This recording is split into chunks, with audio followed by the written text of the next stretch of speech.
Hi hello ನಮಸ್ತೆ ಎಲ್ಲರಿಗೂ S media ಚಾನಲಿನ ಮತ್ತೊಂದು ವಿಡಿಯೋಗೆ ಸ್ವಾಗತ ಸುಸ್ವಾಗತ. ಸ್ನೇಹಿತರೆ, ಎಲ್ಲರೂ ಹೇಗಿದ್ದೀರಾ? ಎಲ್ಲರೂ ಚೆನ್ನಾಗಿದ್ದೀರಾ ಅಂದ್ಕೊಂಡಿದ್ದೀನಿ. ಹೋಪ್ ನಾನು ಕೂಡ ತುಂಬಾ ಚೆನ್ನಾಗಿದ್ದೀನಿ. ಎಲ್ಲರೂ ಚೆನ್ನಾಗಿದ್ದೀರಾ ಅಂದ್ಕೊಂಡು ಭಾವಿಸ್ಕೊಂಡು ಇವತ್ತಿನ ಒಂದು ವಿಡಿಯೋನ ಶುರು ಮಾಡಿಬಿಡೋಣ. ಇವತ್ತಿನ ಒಂದು ವಿಡಿಯೋದಲ್ಲಿ ವರ್ಷದ ಕೊನೆಯ ಅಮಾವಾಸ್ಯೆ ಸ್ನೇಹಿತರೆ, ಇದು ಭಯಂಕರ ಅಮಾವಾಸ್ಯೆ ಅಂತಲೇ ಹೇಳಬಹುದು. ಸಾಕಷ್ಟು ರಾಶಿಯವರಿಗೆ ಶುಭವನ್ನುಂಟು ಮಾಡಲಿದೆ, ಸಾಕಷ್ಟು ರಾಶಿಯವರಿಗೆ ಅಶುಭವೆಂದು ಹೇಳಲಾಗುತ್ತದೆ ಸ್ನೇಹಿತರೆ. ಹಾಗಿದ್ರೆ ಯಾವ ರಾಶಿಯವರು ಏನೆಲ್ಲ ಅದೃಷ್ಟದ ಫಲಗಳನ್ನು ಗಳಿಸಲಿದ್ದೀರಿ, ಯಾವುದರ ಬಗ್ಗೆ ಎಚ್ಚರಿಕೆ ವಹಿಸಬೇಕು ಅನ್ನೋದನ್ನ ತಿಳಿಸ್ಕೊಡ್ತೀನಿ. ಇದನ್ನೆಲ್ಲ ಕಂಪ್ಲೀಟಾಗಿ ತಿಳ್ಕೋಬೇಕು. ಇದರ ಜೊತೆಗೆ ಈ 6 ರಾಶಿಯವರು ರಾಜಯೋಗದಿಂದ ಸಾಕಷ್ಟು ಧನಲಾಭವನ್ನು ನೋಡಲಿದ್ದೀರಿ ಸ್ನೇಹಿತರೆ. ಹಾಗಿದ್ರೆ ಈ 6 ರಾಶಿಯವರು ಯಾರ್ಯಾರು ಅನ್ನೋದನ್ನ ಕಂಪ್ಲೀಟಾಗಿ ತಿಳಿಸ್ಕೊಡ್ತೀನಿ. ಇದರ ಜೊತೆಗೆ ಅಮಾವಾಸ್ಯೆಯ ದಿನ ಏನೆಲ್ಲ ಪರಿಹಾರಗಳನ್ನು ಮಾಡಿದರೆ ನಿಮಗೆ ಒಳಿತಾಗಲಿದೆ ಅನ್ನೋದು ಕೂಡ ತಿಳಿಸ್ಕೊಡ್ತೀನಿ.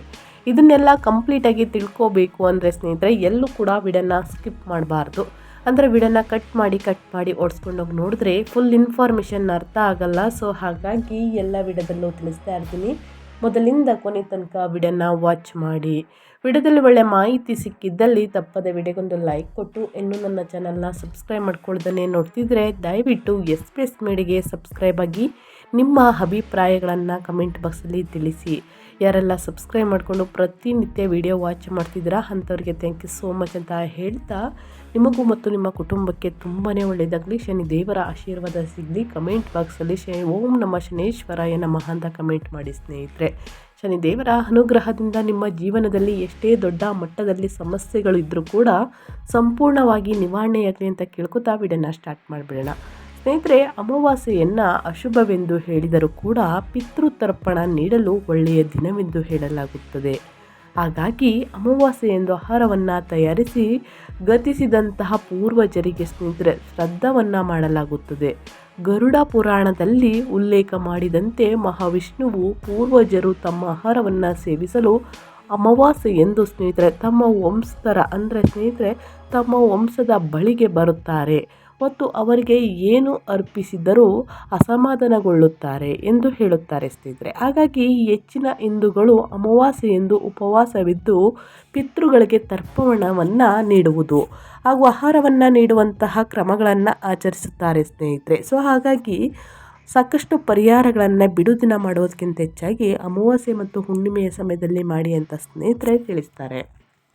ಅದೇ ರೀತಿ ಅಮಾವಾಸ್ಯೆಯೆಂದು ಉಪವಾಸ ಮಾಡಿದರೆ ನಿಮ್ಮ ಆಸೆ ಆಕಾಂಕ್ಷೆಗಳೆಲ್ಲವೂ ಕೂಡ ಈಡೇರುತ್ತದೆ ಎನ್ನಲಾಗುತ್ತದೆ ಸ್ನೇಹಿತರೆ. ಈ ದಿನ 5 ಬಗೆಯ ಹಣ್ಣುಗಳನ್ನು ಹಸುವಿಗೆ ನೀಡಿದರೆ ಮನೆಯಲ್ಲಿ ಸಂತೋಷ ಸಮೃದ್ಧಿ ನೆಲೆಸುತ್ತದೆ ಎನ್ನಲಾಗುತ್ತದೆ. ಮೀನುಗಳಿಗೆ ಗೋಧಿ ಹಿಟ್ಟಿನ ಉಂಡೆಯನ್ನು ಹಾಕುವುದರಿಂದಲೂ ಕೂಡ ಪೂರ್ವಜರಿಂದ ಹಾಗೂ ಮನೆ ದೇವರ ಆಶೀರ್ವಾದವನ್ನು ಪಡೆಯಬಹುದು. ಆದಾಯ ಮತ್ತು ಸಂಪತ್ತಿಗೆ ಸಂಬಂಧಿಸಿದ ಏನೇ ಸಮಸ್ಯೆಗಳಿದ್ದರೂ ಕೂಡ ಸ್ನೇಹಿತರೆ ನಿವಾರಣೆಯಾಗುವುದೆಂದು ಹೇಳಲಾಗುತ್ತದೆ. ಅಮಾವಾಸ್ಯೆಯೆಂದು ಉಪವಾಸ ಮಾಡುವುದರಿಂದ ಕಾಳ ಸರ್ಪ ದೋಷದಿಂದಾಗಿ ಎಲ್ಲ ಋಣಾತ್ಮಕ ಪ್ರಭಾವಗಳನ್ನು ಕಡಿಮೆ ಮಾಡಿಕೊಳ್ಳಬಹುದು ಸ್ನೇಹಿತರೆ. ಮುಖ್ಯವಾಗಿ ಅಮಾವಾಸ್ಯೆಯೆಂದು ನಕಾರಾತ್ಮಕ ಪ್ರಭಾವಗಳನ್ನು ಕಡಿಮೆ ಮಾಡಿಕೊಳ್ಳಲು ಜಪ ತಪ ವ್ರತಗಳನ್ನು ಮಾಡಿದರೆ ಆದಷ್ಟು ಒಳ್ಳೆಯದು. ಈ ದಿನ ಮಾಡುವಂತಹ ವ್ರತದಿಂದ ದುಷ್ಟಶಕ್ತಿಗಳನ್ನು ನಿಗ್ರಹಿಸುವಂತಹ ದೇವತಾ ಶಕ್ತಿಗಳ ಆಶೀರ್ವಾದವು ಋಣಾತ್ಮಕ ಶಕ್ತಿಗಳ ನೆರಳು ಬೀಳದಂತೆ ತಡೆಯುವುದು. ವ್ರತ ಪಾಲನೆಯಿಂದ ಆರೋಗ್ಯ ಸಂಬಂಧಿತ ಎಲ್ಲ ಸಮಸ್ಯೆಗಳು ನಿವಾರಣೆಯಾಗಿ ದೈಹಿಕ ಹಾಗೂ ಮಾನಸಿಕ ಸಾಮರ್ಥ್ಯವು ಹೆಚ್ಚಾಗುತ್ತದೆ. ಜೊತೆಗೆ ಅನಾರೋಗ್ಯ ಹಾಗೂ ಆರ್ಥಿಕ ಸಮಸ್ಯೆಗಳು ಎಂದಿಗೂ ಎದುರಾಗುವುದಿಲ್ಲ ಸ್ನೇಹಿತರೆ. ಹಣಕಾಸಿನ ಸಮಸ್ಯೆಗಳನ್ನು ನೀವು ಎದುರಿಸುತ್ತಿದ್ದರೆ ಈ ಸಣ್ಣ ಪುಟ್ಟ ಪರಿಹಾರಗಳನ್ನು ಮಾಡಿ. ಹಸುವಿಗೆ ಒಂದು 5 ಥರ ಹಣ್ಣುಗಳನ್ನು ಕೊಡಿ. ಮೀನುಗಳಿಗೆ ಗೋಧಿ ಹಿಟ್ಟಿನ ಉಂಡೆಯನ್ನು ಮಾಡಿ ಸ್ನೇಹಿತರೆ ಹಾಕಿ ನೀರಿನಲ್ಲಿ ಸ್ನೇಹಿತರೆ ಒಳಿತಾಗಲಿದೆ ಸ್ನೇಹಿತರೆ. ಎಂಥ ಕಷ್ಟ ಇದ್ದರೂ ಕೂಡ ಸ್ನೇಹಿತರೆ ಸಂಪೂರ್ಣವಾಗಿ ನಿವಾರಣೆಯಾಗಲಿದೆ. ಆದಷ್ಟು 5 ಹುಣ್ಣಿಮೆ 3 ಅಮಾವಾಸ್ಯೆ ಈ ರೀತಿ ಒಂದು 9 ಹುಣ್ಣಿಮೆ 9 ಅಮಾವಾಸ್ಯೆ ಈ ರೀತಿ ವರ್ಷದಲ್ಲಿ ಮಾಡ್ಕೊಂಡು ಬನ್ನಿ ಸ್ನೇಹಿತರೆ, ಒಳಿತಾಗಲಿದೆ. ತಪ್ಪದೆ ಈ ಸಣ್ಣ ಪುಟ್ಟ ಪರಿಹಾರಗಳನ್ನು ಮಾಡುವುದರಿಂದ ಮನಸ್ಸಿನಲ್ಲಿ ಆಗಲಿ ಸ್ನೇಹಿತರೆ ಆತಂಕ ಭಯ ನಿರ್ಭಯ ಅವೆಲ್ಲವೂ ಇದ್ದರೂ ಕೂಡ ದೂರ ಹೋಗಲಿದೆ ಸ್ನೇಹಿತರೆ. ಆದಷ್ಟು ಈ ಸಣ್ಣ ಪುಟ್ಟ ಪರಿಹಾರಗಳನ್ನು ಮಾಡಿ ಅಂತ ಹೇಳ್ತಾ ನಾನು ಈ 6 ರಾಶಿಯವರ ಬಗ್ಗೆ ತಿಳಿಸ್ಕೊಡ್ತಾ ಹೋಗ್ತೀನಿ. ಈ 6 ರಾಶಿಯವರು ರಾಜಯೋಗದಿಂದ ಸ್ನೇಹಿತರೆ ಏನೆಲ್ಲ ಅದೃಷ್ಟದ ಫಲಗಳನ್ನು ಗಳಿಸಲಿದ್ದೀರಿ, ಯಾವುದರ ಬಗ್ಗೆ ಎಚ್ಚೆತ್ತುಕೊಳ್ಬೇಕು ಅನ್ನೋದನ್ನು ತಿಳಿಸ್ಕೊಡ್ತಾ ಹೋಗ್ತೀನಿ. ಎಲ್ಲೂ ಕೂಡ ಇವಾಗ ವಿಡಿಯೋನ ಸ್ಕಿಪ್ ಮಾಡಬೇಡಿ. ಡಿಸೆಂಬರ್ 19ನೇ ತಾರೀಕು ವರ್ಷದ ಕೊನೆಯ ಅಮಾವಾಸ್ಯೆ ಸ್ನೇಹಿತರೆ. ಈ ದಿನ ಲಕ್ಷ್ಮೀನಾರಾಯಣ ಯೋಗ. ಈ 6 ರಾಶಿಯವರಿಗೆ ಬೇಡವೆಂದರೂ ಲಾಭ ಅಂತಲೇ ಹೇಳಬಹುದು. ಲಕ್ಷ್ಮೀನಾರಾಯಣ ಯೋಗ, ತ್ರಿಗ್ರಾಹಿ ಯೋಗ, ಸರ್ವಾರ್ಥ ಸಿದ್ಧಿ ಯೋಗ, ಅಮೃತ ಸಿದ್ಧಿ ಯೋಗದ ಜೊತೆಗೆ ಅನೇಕ ಶುಭ ಯೋಗಗಳು ಸೃಷ್ಟಿಯಾಗಲಿವೆ. ಇದರಿಂದಾಗಿ ಕೆಲವು ರಾಶಿಗಳಿಗೆ ಶುಭವಾಗಲಿದೆ ಸ್ನೇಹಿತರೆ. ಯಾವ ರಾಶಿಯವರ ಮೇಲೆ ಸ್ನೇಹಿತರೆ ಗಣೇಶನ ಅನುಗ್ರಹ, ಶಿವನ ಅನುಗ್ರಹ, ಶನಿದೇವರ ಅನುಗ್ರಹ ದೊರಕಲಿದೆ ಎಂಬುದನ್ನು ನೋಡ್ತಾ ಹೋಗೋಣ.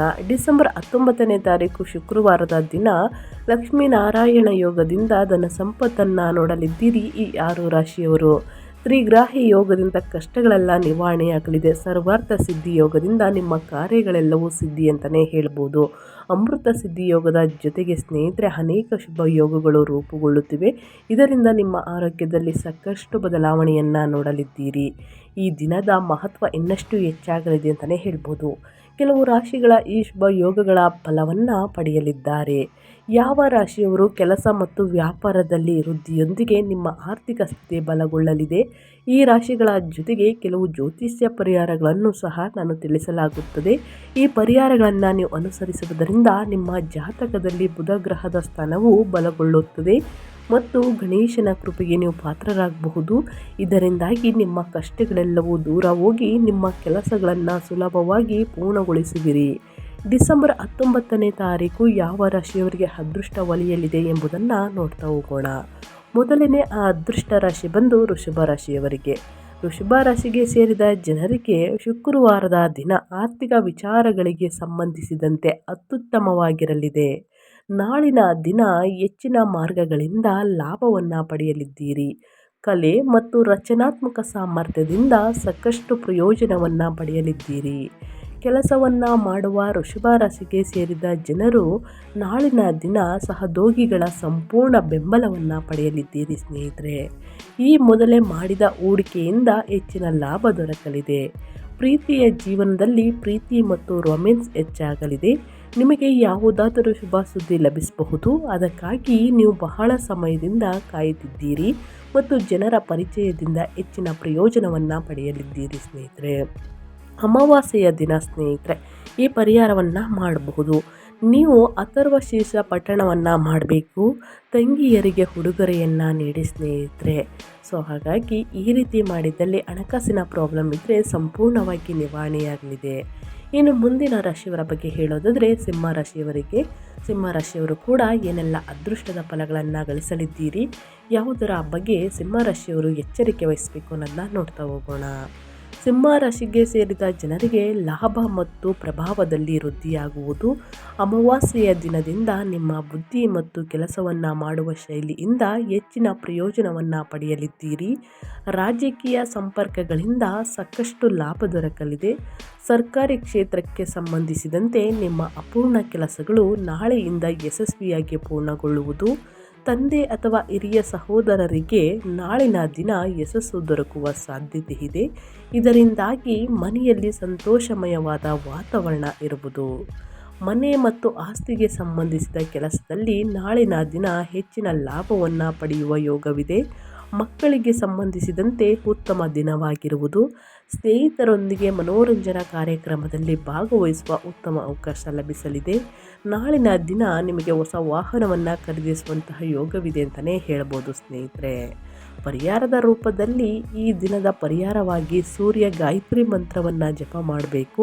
ಹಸುವಿಗೆ ಹಸಿರು ಹುಲ್ಲನ್ನು ಆಹಾರವನ್ನು ನೀಡಿ. ಇನ್ನು ಹಸಿರು ಹುಲ್ಲು ಜೊತೆಗೆ ಸ್ನೇಹಿತರ ಹಣ್ಣು ಹಂಪಲು ಅಂದರೆ ಮೊದಲೇ ಹೇಳಿರುವ ಹಾಗೆ 5 ಥರದ ಹಣ್ಣುಗಳನ್ನು ಕೊಡುವುದರಿಂದ ನಿಮ್ಮ ಆರೋಗ್ಯದಲ್ಲಾಗಲಿ ನಿಮ್ಮ ಹಣಕಾಸಿನ ಜೀವನದಲ್ಲಾಗಲಿ ಸ್ನೇಹಿತರೆ ಸಾಕಷ್ಟು ಸಮಸ್ಯೆಗಳನ್ನು ನೋಡ್ತಿದ್ರೆ ಸಂಪೂರ್ಣವಾಗಿ ನಿವಾರಣೆಯಾಗಲಿದೆ. ಸೊ ಹಾಗಾಗಿ ತಪ್ಪದೆ ಈ ಒಂದು ಪರಿಹಾರವನ್ನು ಸಿಂಹರಾಶಿಯವರು ಮಾಡಬೇಕಾಗುತ್ತದೆ. ಇನ್ನು ಮುಂದಿನ ರಾಶಿಯವರ ಬಗ್ಗೆ ಹೇಳೋದಾದರೆ ಕನ್ಯಾ ರಾಶಿಯವರಿಗೆ. ಕನ್ಯಾ ರಾಶಿಯವರು ಕೂಡ ಏನೆಲ್ಲ ಅದೃಷ್ಟದ ಫಲಗಳನ್ನು ಗಳಿಸಲಿದ್ದೀರಿ, ಯಾವುದರ ಬಗ್ಗೆ ಕನ್ಯಾ ರಾಶಿಯವರು ಎಚ್ಚರಿಕೆ ವಹಿಸಬೇಕು ಅನ್ನೋದನ್ನ ನೋಡ್ತಾ ಹೋಗೋಣ. ಕನ್ಯಾ ರಾಶಿಗೆ ಸೇರಿದ ಜನರಿಗೆ ನಾಳಿನ ದಿನ ಶುಕ್ರವಾರದ ದಿನ ಸ್ನೇಹಿತರೆ ಅಮಾವಾಸ್ಯೆಯ ದಿನ ಉತ್ತಮವಾಗಿರುವುದು. ವರ್ಷದ ಕೊನೆಯ ಅಮಾವಾಸ್ಯೆ ಕನ್ಯಾ ರಾಶಿಯವರಿಗೆ ಶುಭ ಫಲಿತಾಂಶವನ್ನು ನೀಡಲಿದೆ. ನಿಮ್ಮ ಎಲ್ಲ ಆಸೆಗಳು ಈಡೇರಲಿದೆ. ಕೆಲಸದಲ್ಲಿ ಅಧಿಕಾರಿಗಳ ಮತ್ತು ಸಹೋದ್ಯೋಗಿಗಳ ಸಂಪೂರ್ಣ ಬೆಂಬಲ ದೊರಕುವುದು. ಆರ್ಥಿಕ ಲಾಭ ದೊರಕಲಿದೆ. ಕನ್ಯಾ ರಾಶಿಗೆ ಸೇರಿದ ವಿದ್ಯಾರ್ಥಿಗಳು ನಾಳಿನ ದಿನ ಶಿಕ್ಷಕರ ಸಂಪೂರ್ಣ ಬೆಂಬಲವನ್ನು ಪಡೆಯುವರು. ನಾಳೆ ನೀವು ಕಳೆದು ಹೋದಂತಹ ಹಣವನ್ನು ವಾಪಸ್ಸು ಪಡೆಯಲಿದ್ದೀರಿ. ಹಾಗೆ ಕೆಲಸದಲ್ಲಿ ನಿಮ್ಮ ಪ್ರಯತ್ನಗಳಿಗೆ ಉತ್ತಮ ಅವಕಾಶಗಳು ದೊರಕುವುದು. ಕೆಲಸದ ಸ್ಥಳದಲ್ಲಿ ನಿಮ್ಮ ಅನುಭವ ಮತ್ತು ಸಾಮರ್ಥ್ಯದಿಂದ ಲಾಭವನ್ನು ಪಡೆಯಲಿದ್ದೀರಿ. ನ್ಯಾಯಾಲಯಕ್ಕೆ ಸಂಬಂಧಿಸಿದ ಪ್ರಕರಣದಲ್ಲಿ ಸ್ನೇಹಿತರೆ ನಾಳಿನ ದಿನ ಯಶಸ್ಸು ದೊರಕುವುದರೊಂದಿಗೆ ಲಾಭ ಗಳಿಸುವುದಕ್ಕೆ ಉತ್ತಮ ಅವಕಾಶಗಳು ಲಭಿಸಲಿದೆ ಅಂತಲೇ ಹೇಳಬಹುದು. ಹಾಗಾಗಿ ಕನ್ಯಾ ರಾಶಿಯವರು ಸಾಕಷ್ಟು ಅದೃಷ್ಟದ ಫಲಗಳನ್ನು ಗಳಿಸಲಿದ್ದೀರಿ. ತಪ್ಪದೇ ಈ ಒಂದು ಪರಿಹಾರವನ್ನು ಮಾಡಬೇಕಾಗುತ್ತದೆ. ಶುಕ್ರವಾರದ ದಿನ ಅಥವಾ ಸ್ನೇಹಿತರೆ ಬರುವಂತಹ ಬುಧವಾರ ಮತ್ತು ಶನಿವಾರದ ದಿನ ಸ್ನೇಹಿತರೆ ಪರಿಹಾರದ ರೂಪದಲ್ಲಿ ಗಣೇಶನಿಗೆ ಗರಿಕೆ ಮತ್ತು ಕುಂಕುಮ ಅರ್ಪಿಸಿದರೆ ಪ್ರಯೋಜನ ದೊರೆಯುತ್ತದೆ ಸ್ನೇಹಿತರೆ. ಹಾಗಾಗಿ ತಪ್ಪದೆ ಈ ಒಂದು ಪರಿಹಾರವನ್ನು ಮಾಡಿ ಅಂತ ಹೇಳ್ತಾ ಇನ್ನು ಮುಂದಿನ ರಾಶಿಯವರ ಬಗ್ಗೆ ಹೇಳೋದಾದರೆ ಧನುರಾಶಿಯವರು ಕೂಡ ಏನೆಲ್ಲ ಅದೃಷ್ಟದ ಫಲಗಳನ್ನು ಗಳಿಸಲಿದ್ದೀರಿ, ಯಾವುದರ ಬಗ್ಗೆ ಧನುರಾಶಿಯವರು ಎಚ್ಚರಿಕೆ ವಹಿಸಬೇಕು ಅಂದರೆ ಅಮಾವಾಸ್ಯೆಯ ದಿನ ಶುಕ್ರವಾರದ ದಿನ ಧನುರಾಶಿಗೆ ಸೇರಿದ ಜನರಿಗೆ ಬಹಳ ಶುಭ ಮತ್ತು ಲಾಭದಾಯಕ ದಿನವಾಗಿರುವುದು. ಆರ್ಥಿಕ ವಿಚಾರಗಳಿಗೆ ಸಂಬಂಧಿಸಿದಂತೆ ಅದೃಷ್ಟಶಾಲಿಯಾದ ದಿನವಾಗಿರಲಿದೆ. ನಾಳಿನ ದಿನ ನಿಮ್ಮ ಆದಾಯವನ್ನು ಹೆಚ್ಚಿಸಲು ಹೊಸ ಮಾರ್ಗಗಳು ಗೋಚರಿಸುವುದು. ಯಾವುದಾದರೂ ಸ್ನೇಹಿತರ ಸಂಪೂರ್ಣ ಬೆಂಬಲದಿಂದ ಹೆಚ್ಚಿನ ಪ್ರಯೋಜನವನ್ನು ಪಡೆಯಲಿದ್ದೀರಿ. ಸೇಲ್ಸ್, ಮಾರ್ಕೆಟಿಂಗ್ ಮತ್ತು ಇನ್ಶೂರೆನ್ಸ್ಗೆ ಸಂಬಂಧಿಸಿದ ಕೆಲಸವನ್ನು ಮಾಡುವ ಜನರಿಗೆ ನಾಳಿನ ದಿನ ದೊಡ್ಡ ಅವಕಾಶ ಲಭಿಸುವುದು. ವಿದೇಶಿ ಕ್ಷೇತ್ರಗಳಿಂದ ಲಾಭವನ್ನು ಪಡೆಯುವ ಯೋಗವಿದೆ.